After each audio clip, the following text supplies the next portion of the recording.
Yeah, so like I stated, graduated from physical touching, inserting fingers to something else, and couldn't tell anyone. Didn't feel secure enough to tell anyone. Didn't feel safe enough to tell anyone. Why couldn't why couldn't a young girl at that age turn to the people that's supposed to love and care for her and promise to be there for her, take her into their care, not able to say anything? Because previous times, I'll tell you why. Previous times we were turned away. We were punished for things that were not our fault. And I was still very young. And this wasn't no young uncle. This was an old uncle with a head full of gray hair that had no business whatsoever touching a child. No one ever has any business touching a child. So I don't understand it. And I find myself today, well, not literally today, but my older self apologizing to my younger self for not being there for her, not standing up for her, not being a voice to her. And I find myself apologizing for the actions and sins of others. But should I really be apologizing? Let me know. Should I be the one apologizing? No, I shouldn't be. I didn't do it to myself. It was done to me. It's not my fault. It's not your fault if something was happening to you. It's never our fault. I don't want to hear that. You're a child. I was a child. In a system that was placed in people's care that was supposed to actually care. But she didn't. But I do indeed apologize to my younger self for not speaking up. For being scared to speak up. If I could have just found that one person, the one person that would actually listen, maybe things would have turned out differently. I can say when we were living in Georgia that we had these neighbors. And I think they started to see us more than when we were at home. And we did open up about certain things, but I don't know if people were scared or if they just wanted to mind their own business. Please don't mind your own business when a child is turning to you for help. Never mind your own business. Take action. Figure out what's going on. Ask questions. You never know who you might be saving. But I was scared and traumatized. Why didn't anyone stand up for me? Why didn't anyone speak up for me? I went to grown-ups multiple times. I went to the adults.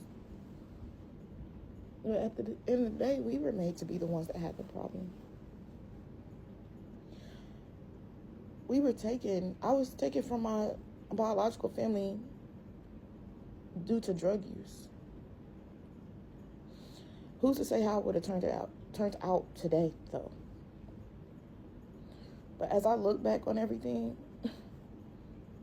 I feel like I would have rather stayed in my biological family's care. I would have rather had that over being touched and mental, physical, emotional abuse. I would have rather had that than now having PTSD from my trauma.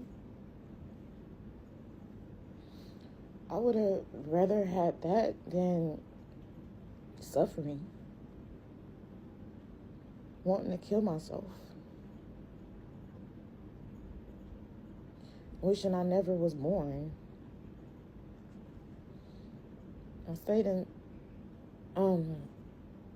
okay, so Arkansas. Once we moved to Arkansas, a lot of problems started even more. I don't know what, but we moved to Arkansas and we had family members come over, and it was a small house.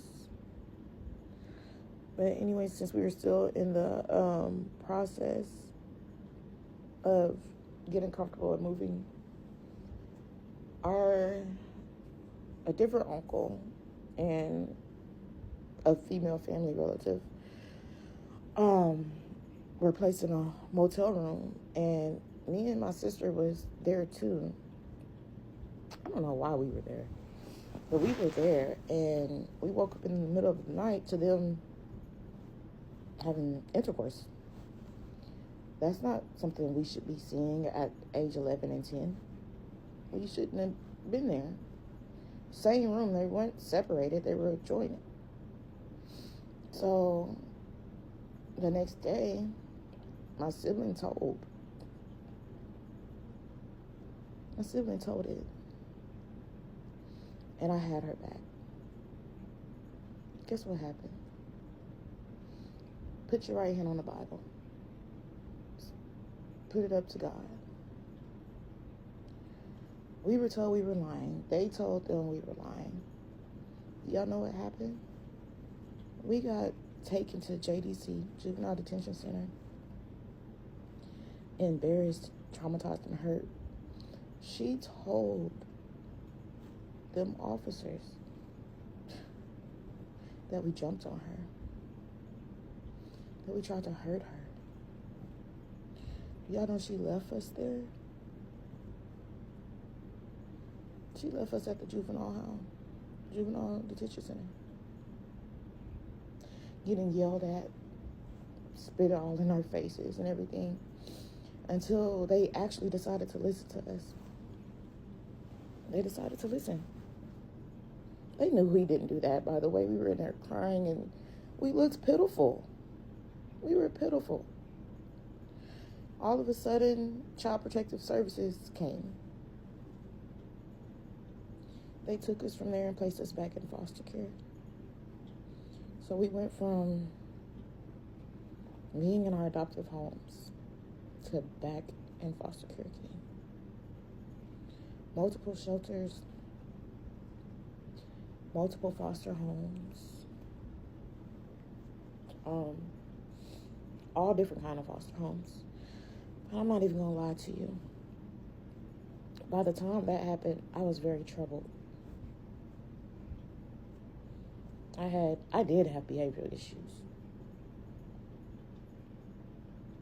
From everything that happened up to that point. I was placed in multiple behavioral institutions, placed on different medications, attempted multiple times for suicide, but I do believe some of it could have been intentional because I just wanted somebody to listen to me.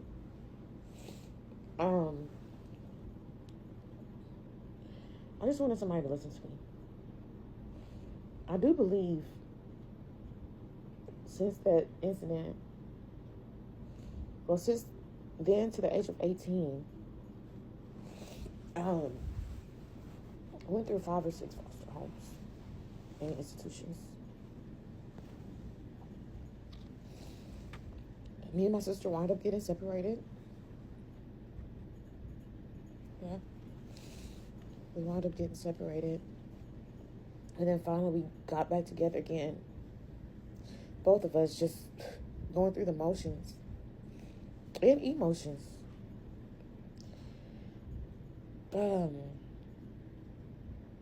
Went to,